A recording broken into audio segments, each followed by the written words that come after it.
Grammy ಪ್ರಶಸ್ತಿ ವಿಜೇತ Ricky ಕೇಸ್ಗೆ CM ಅಭಿನಂದನೆ. 25 ಲಕ್ಷ ರೂಪಾಯಿ ಬಹುಮಾನ ಘೋಷಣೆ. ಪ್ರೋತ್ಸಾಹಕ್ಕೆ ಕೃತಜ್ಞತೆ ಸಲ್ಲಿಸಿದ ರಿಕಿ ಕೇಸ್.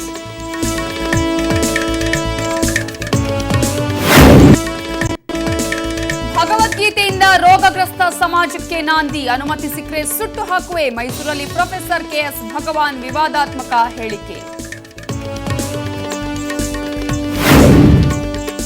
ಹಣ ಪೀಕಲು ಮಾಡಿದ್ರು ಖತರ್ನಾಕ್ ಪ್ಲಾನ್. 250 ಕೋಟಿ ರೂಪಾಯಿ ಪರಿಹಾರ ಕೋರಿ ಸುಳ್ಳು ಕೇಸ್. ವರದಕ್ಷಿಣೆ ಕೇಸ್ ಹಾಕಿದ್ದ ಆರೋಪಿಗಳೀಗ ಅಂದರ್.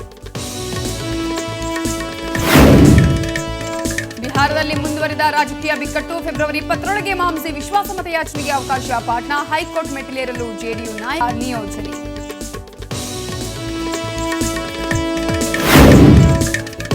ನಟ ದರ್ಶನ್ ಬೆಂಬಲಿಗರಿಂದ ಮಾಧ್ಯಮಗಳ ಮೇಲೆ ಹಲ್ಲೆ. ಸುಮೋಟೋ ಕೇಸ್ ದಾಖಲಿಸಲು ಮುಂದಾದ ಪೊಲೀಸರು. ತಪ್ಪಿತಸ್ಥರ ವಿರುದ್ಧ ಕ್ರಮ ಕೈಗೊಳ್ಳುವುದಾಗಿ ಕಮಿಷನರ್ ಎಂಎನ್ ರೆಡ್ಡಿ ಭರವಸೆ.